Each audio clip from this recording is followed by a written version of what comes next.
Hello 11th students எல்லாருக்கும் வணக்கம். Welcome to my channel. So இந்த வீடியோவில் பார்த்தீங்க அப்படின்னா 11th ஸ்டாண்டர்ட் தமிழில் 90 அவுட் ஆஃப் 90 எடுக்கிறதுக்கு நீங்கள் எந்தெந்த கொஷின்ஸ்லாம் படிச்சிருக்கணும் அப்படிங்கிறது இந்த வீடியோவில் சொல்ல போகிறேன். 11ஆம் வகுப்பு தமிழ் பொதுத் தேர்விற்கு படிக்க வேண்டிய மிக மிக முக்கியமான வினாக்கள் என்ன அப்படிங்கிறது தான் சொல்ல போகிறேன். ஸோ கண்டிப்பாக டவுட் வரும், சென்டம் எடுக்க முடியுமா அப்படின்னு. கண்டிப்பாக சென்டம் எடுக்க முடியும்.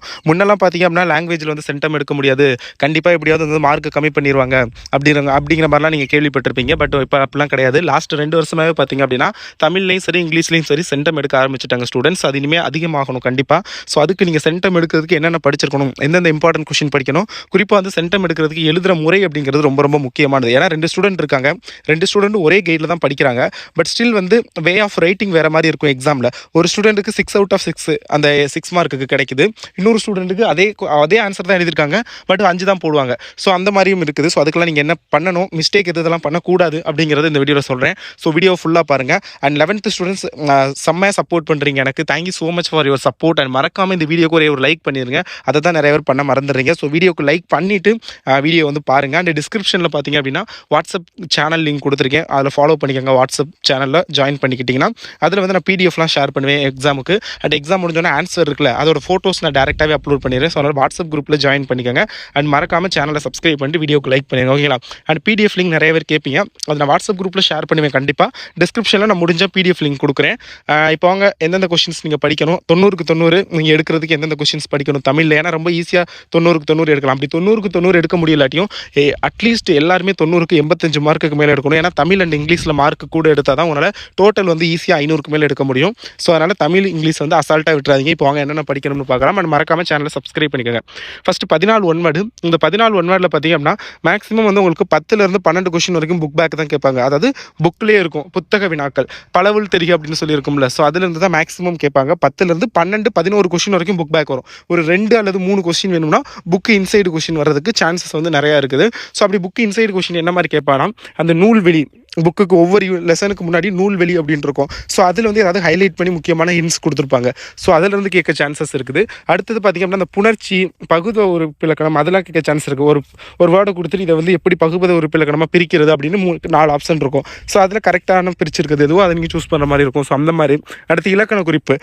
செய்யுளெல்லாம் பார்த்திங்க அப்படின்னா உங்களுக்கு ஒரு கீழே சொல்லு கொடுத்துட்டு அதுக்கான இலக்கண குறிப்பு கொடுத்துருப்பாங்க, இல்லை அதோட பொருள்.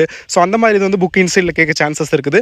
அண்டு செய்யுளில் பாட்டுலாம் இருக்குல்ல, மேக்ஸிமம் உங்களுக்கு என்ன தெரியும், மனப்பாட பாட்டு தெரியும், மனப்பாட பாட்டோட ஆசிரியர் தெரியும்.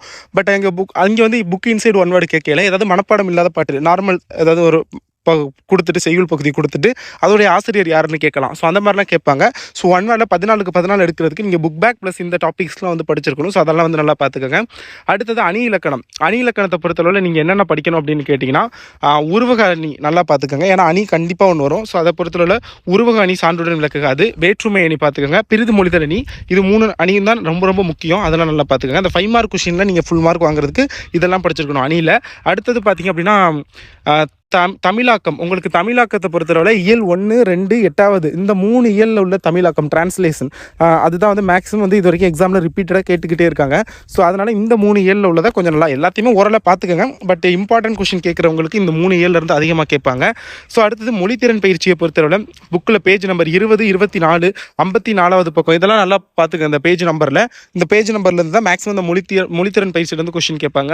115வது பக்கம், 143, 175, 176, 104வது பக்கம், 127, 154, 184, 185 இந்த பக்கத்தில் உள்ள இதெல்லாம் பார்த்துங்க. இந்த 5 2 மார்க் எழுதுறதுக்கு கண்டிப்பாக இந்த பேஜ் நம்பர்ஸ்ல இருந்தால் மேக்ஸிமம் கேட்பாங்க. ஸோ அதை பார்த்துக்கோங்க. இப்போ குருவினா, சிறுவினா, நெடுவினா பார்க்கலாம்.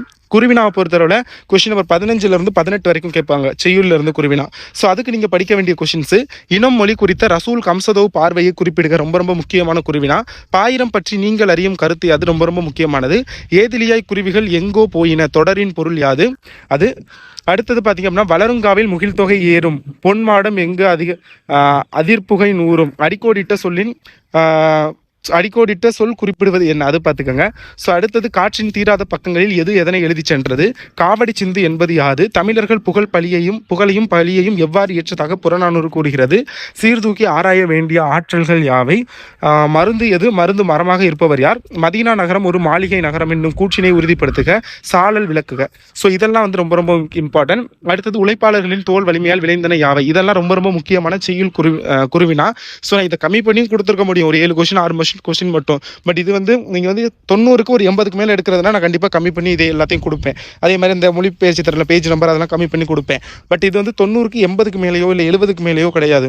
90க்கு ஈவன் சொல்ல போனால் 90க்கு 89 மார்க்கு கூட கிடையாது. 90க்கு 90 எடுக்கிறதுக்கு நீங்கள் என்னென்ன படிக்கணும் அப்படிங்கிறது தான். ஸோ அதனால் வந்து ரொம்ப ரொம்ப இம்பார்ட்டன்ட் ஏதோ அது எல்லாத்தையுமே நான் சொல்லிட்டேன். ஓகேங்களா.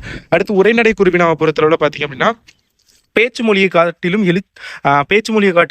எழுத்து மொழி பேச்சு மொழி வந்து எழுத்து மொழியை காட்டிலும் உணர்ச்சி வெளிப்பாடு சக்தி மிக்கது. ஏன் தமிழ்நாட்டின் மாநில மரம் சிறுகுறிப்பு வரைக்கும் சம்டைம் பார்த்திங்க அப்படின்னா தமிழ்நாட்டின் மாநில மரம் எது அப்படின்னு ஒன் வேர்டில் கூட கேட்கலாம். அப்போ நீங்கள் படம் வரணும்னு எழுதணும். ஸோ அதெல்லாம் பார்த்துக்கோங்க. அடுத்து கோட்டை என்னும் சொல் திராவிட மொழிகளில் எவ்வாறு எடுத்தாளப்பட்டுள்ளது? ஊவேசா அவர்கள் பயின்ற கல்வி முறை குறித்து எழுதுக. ஆனந்தரங்கரின் வர்ணனை திறனுக்கு ஓர் எடுத்துக்காட்டு தருக. இந்திய கட்டடக்கலையின் 3 வகைகள் யாவை? நாளிக்குள் திணிக்கும் இதுலேயும் ஒன் வேர்டு கேட்கலாம். இந்திய கட்டடக்கலையின் வகைகள் எத்தனை அப்படிங்கிற மாதிரி ஒன் வேர்டு கேட்கலாம். ஸோ அது மாதிரி நீங்கள் படிக்கிற கொஸ்டின்லேருந்தே ஒன் வேர்டு கேட்பாங்க. ஸோ அதெல்லாம் நல்லா பார்த்துக்குங்க. அடுத்தது நாளிக்குள் திணிக்கும் மருந்து போல் என்னும் உவமையை ஜீவானந்தம் வாழ்வுடன் ஒப்பிடுக. நாட்டுப்புறத்திலும் பட்டணத்திலும் சிறந்து விளங்குவதாக தாகூர் எவற்றை குறிப்பிடுகிறார்? அது. ஸோ அடுத்தது பார்த்தீங்க அப்படின்னா சிறுவினா செய்யுள் சிறுவினாவை பொறுத்தளவில் நூல் ஒன்றின் முகவுரையில் இடம்பெற வேண்டுவனாக நன்னூல் குறிப்பிடுவன நன்னூல் எவற்றை குறிப்பிடுகிறது? சலசவாயில் செங்கையல் பாயும் இடம் சுட்டி பொருள் விளக்கம் தருக. உங்களுக்கு சிறுவினாவை பொறுத்தளவில் செய்யுள்ள கண்டிப்பாக அந்த இடம் சுட்டி பொருள் விளக்கம் இருக்குல்ல, அதுலேருந்து ஒரு கொஸ்டின் நிச்சயம் வரும். ஸோ அதனால் மேக்ஸிமம் எல்லா இடம் சுட்டி பொருள் விளக்கமுமே படிச்சிருங்க. தமிழ் பண்பாட்டின் அடையாளம் காவடி சிந்து என்பதை விளக்குக. சிங்கி பெற்ற பரிசு பொருட்களாக குற்றால குறவஞ்சி கூறுவன யாவை? தமிழக பெண்கள் பாடிக்கொண்டே விளையாடும் போது வெளிப்படுத்தும் மேன்மையான கருத்துக்களாக திருச்சாளர் உணர்த்துவன யாவை? உயிர் தமிழை உயிரென்று போற்றும் என்கிற இடம் சுட்டி பொருள் விளக்கம் தருக. வாய்க்காலின் சிறப்புகளாக குறிப்பிடுவன யாவை? இதெல்லாம் நல்லா பார்த்துக்கோங்க. உரைநடை சிறுவினாவை பொறுத்தளவில் எண்ணுயிர் தமிழ் மொழி என்பேன் என்னும் தலைப்பில் நீவிர் கொண்டுள்ள மொழி பற்றினை எழுதுக. மலை மனித வாழ்வில் சிறப்பிடம் பெற்றுள்ளது என்பதை எடுத்துக்காட்டு விவரிக்க. ஆனந்தரங்கர் ஓர் வரலாற்று ஆசிரியர் என்பதை பாடப்பகுதி வழி எடுத்துரைக்க. இதெல்லாம் ரொம்ப ரொம்ப இம்பார்ட்டன்டான ஒரு கொஸ்டின். ஸோ அதனால இந்த கொஸ்டின்லாம் வந்து நல்லா பார்த்துக்கோங்க, ரொம்ப ரொம்ப முக்கியமானது. ஸோ அடுத்தது ஃப்ரெஸ்கோ ஓவியங்கள் கற்றளி கோவில்கள் குறித்து எழுதுக. ரொம்ப ரொம்ப இம்பார்ட்டன்டான கொஸ்டின். ஃப்ரெஸ்கோ ஓவியங்கள் மற்றும் கற்றளி கோவில்கள் குறித்து நீவிர் அறிந்தனையாவை. இந்த கொஸ்டின்லாம் நிறைய தடவை எக்ஸாம்பிள் கேட்டிருக்காங்க. ஸோ அது பார்த்துக்கோங்க. ஜீவாவின் பேச்சுநடை குறித்து சுந்தர ராமசாமி கூறுவனையாவை பார்த்துக்கோங்க. தாமசிகம் என்றால் என்ன? ரொம்ப ரொம்ப முக்கியமான ஒரு கொஸ்டின், அது வந்து பார்த்துக்கோங்க. நெடுவினாவை பொறுத்தளவில் உரைநடையில் பார்த்தீங்க அப்படின்னா கல்லும் கதை சொல்லும் என்னும் தொடர் தஞ்சை பெரிய கோவிலுக்கு பொருந்துவதை விளக்கி எழுதுக. பௌத்த கல்வி சமண கல்வி மரபு வழி கல்வி முறைகளால் தமிழக கல்வி முறையில் ஏற்பட்ட பல்வேறு மாறுதல்களை விவரிக்க. சிதறிய கடிதங்கள் உணர்த்தும் கருத்துக்களை சிதறாது விளக்குக. அது. சுந்தர ராமசாமியின் காற்றில் கலந்த பேராசை என்னும் தலைப்பு ஜீவாவின் வாழ்க்கைக்கு எங்கனம் பொருந்தும் என்பதை விளக்குக. செய்யுளை பொறுத்தளவுடன் நன்னூல் பொதுப்பாயிரம் சிறப்புப்பாயிரம் வாயிலாக அறியலாகும் செய்திகளை தொகுத்து எழுதுக. திருமலை முருகன் பல்லு கூறும் வடகரை தென்கரை நாட்டு பாடல்கள் வழி இயற்கை வளங்களை விவரிக்க. அடுத்து நெடுவினா பொறுத்தளவில் நான் சொல்லணும்னு நினைச்சேன். மேக்ஸிமம் வந்து 2 பக்கம் வரைக்கும் எழுதுங்க, 2 பக்கம் 2.5 பக்கம் வரைக்கும் கூட எழுதுங்க.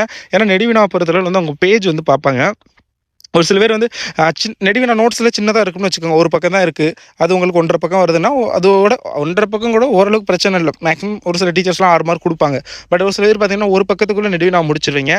சிறுவினா தான் ஒரு பக்கம் வரைக்கும் எழுதணும். நெடுவினா வந்து ஒரு பக்கத்துக்குள்ளே முடிக்காதீங்க. 1.25 பக்கம் கூட பத்தாது, 1.5 பக்கம் மேலே மேக்ஸிமம் 2 பக்கம் வர மாதிரி ட்ரை பண்ணுங்கள். ஏன்னா ஒரு சில பேர் வந்து பேஜ்லாம் பார்ப்பாங்க, இது நெடுவினா மாச்சு என்ன வெறும் ஒரு பக்கம் தான் எழுதியிருக்காங்க. என்ன தான் கரெக்டாக இருந்தாலும் அந்த இடத்துல வந்து அது ஒரு அவங்களுக்கு ஒரு அந்த இது ஒரு சின்ன மைனஸாக தெரியும். அப்போ என்ன பண்ணுவாங்க, இங்கே எவ்வளோ அழகாக எவ்வளோ கரெக்டாக எழுதினாலும் 5 மார்க் தான் போடுவாங்க. ஒரு சில பேர் அதையுமே குறைச்சி 4.5 மார்க் அந்த மாதிரி கூட போட சான்சஸ் இருக்குது. ஸோ அதனால் அந்த பேஜ் நம்பர் வந்து கொஞ்சம் பார்த்துக்குங்க. ஸோ தென் பார்த்தீங்க அப்படின்னா பாரதி திருமலை முருகன் பிள்ளை சொல்லிட்டேன்னு நினைக்கிறேன். பாரதிதாசன் ஒரு புரட்சி கவி என்பதை உதாரண பாத்திரம் வாயிலாக மெய்ப்பிக்க. நடராசன் தனிமொழிகளிலிருந்து நீங்கள் அறியும் கருத்துக்களை எழுதுக. மதீனா நகரம் ஒரு வளமான நகரம் என உமரப்புலவர் வர்ணிக்கும் செய்திகளை தொகுத்து எழுதுக. துணைப்பாடத்தை பொறுத்தளவில் பார்த்தீங்க அப்படின்னா பிம்பம், சிம்போனி தமிழர், ஆஸ்கார் நாயகன், நர்த்தகி நடராஜன், செல்வி அந்தது, வாடிவாசல், இதெல்லாம் பார்த்துக்கோங்க. ஸோ அப்படியே நல்லா சொல்கிறேன் கேளுங்க. குருவினாவை பொறுத்தளவில் எது ஆன்சரோ நீங்கள் எப்படி படிச்சிங்களோ அதை அப்படியே எழுதிடுங்க. அது எவ்வளோ சின்னதாக இருந்தாலும் பிரச்சனை இல்லை, ஆன்சர் எவ்வளோ பெருசாக இருந்தாலும் பிரச்சனை. மேக்ஸிமம் அந்த ஆன்சர் இப்படி ஒரு 3 லைன் 4 லைனில் வர மாதிரி கொஸ்டின்ஸை மட்டும் சூஸ் பண்ணி எழுதுங்க. ஏன்னா குருவினாக்கு அந்த இது போதும், எப்படி இருந்தாலும் மார்க் கொடுத்துருவாங்க. அந்த ஆன்சர் கரெக்டாக இருக்கும் பட்சத்தில் அதுக்கு வந்து மார்க் கண்டிப்பாக கொடுத்துருவாங்க. அது ஒரு லைனில் இருந்தாலும் சரி, ஒரு வேர்டில் இருந்தாலும் சரி கொடுத்துருவாங்க. ஆனால் சிறுவினா அப்படி கிடையாது, மேக்ஸிமம் வந்து ஒரு பக்கம் அந்த மாதிரி எதிர்பார்ப்பாங்க. ஸோ நான் பேப்பர் ப்ரெசன்டேஷன் வீடியோ நான் அப்லோட் பண்ணுறேன், எந்த மாதிரி எழுதணும் பப்ளிக் பேப்பர் வச்சு. ஸோ அதெல்லாம் பார்த்துக்கோங்க. மேக்ஸிமம் ஒரு பக்கம் வரைக்கும் ட்ரை பண்ணுங்கள், ஒரு பக்கம் வர மாதிரி குருவினா. ஸோ அதே மாதிரி பார்த்திங்க அப்படின்னா இந்த அணிகள்லாம் எழுதும்போது கொஞ்சம் நீட்டாக எழுதுங்க. அந்த குறள், சான்று, விளக்கம், சான்று விளக்கம் இது எல்லாத்தையும் நல்லா தெளிவாக எழுதுங்க. அதே மாதிரி பார்த்தீங்க அப்படின்னா மேக்ஸிமம் இந்த நெடுவினாக்கு வந்து அந்த முன்னுரை முடிவுரை போட்டு எழுதுனா பெஸ்ட்டு. அது கட்டுரைக்கு தான் எழுதுவாங்க, பட் ஸ்டில் அந்த மாதிரி எழுதுனா அது கொஞ்சம் இன்னும் ஒரு ப்ளஸ் இம்ப்ரெஷன் க்ரியேட் பண்ணும். ஸோ அதெல்லாம் கொஞ்சம் நல்லா பார்த்துக்கோங்க. தென் நான் என்ன சொல்ல நினச்சேன், நெடுவினா அதே மாதிரி தான் 2 பக்கம் வர மாதிரி பாருங்கள். வேறு நெடுவினா ஓகே 2 பக்கம், சிறுவினா ஒரு பக்கம் வர மாதிரி பார்க்க சொன்னேன், அதெல்லாம் ஓகே. அண்ட் ஒன் வேர்டு கொஞ்சம் கரெக்டாக எழுதிருங்க. அந்த ஆப்ஷன் நிறைய பேர் மறந்துடுறீங்க. ஒரு சில பேர் எழுதையில் இந்த ஆப்ஷனையும் போட்டுருங்க. இப்போ ஃபஸ்ட் கொஷினுக்கு பி ஆன்சர்னா ஆவண்ணா அப்படிங்கிறது வந்து கொடுத்துருங்க. ஸோ அதெல்லாம் கொஞ்சம் பாருங்கள். ஏன்னா சென்டம் எடுக்கிறதுங்கிறது சாதாரண விஷயம் கிடையாது. ஒவ்வொன்றையும் ரொம்ப கேர்ஃபுல்லாக இருக்கணும். ஸோ அதெல்லாம் பாருங்கள். Thank you so much and subscribe பண்ணுங்கள். தேங்க்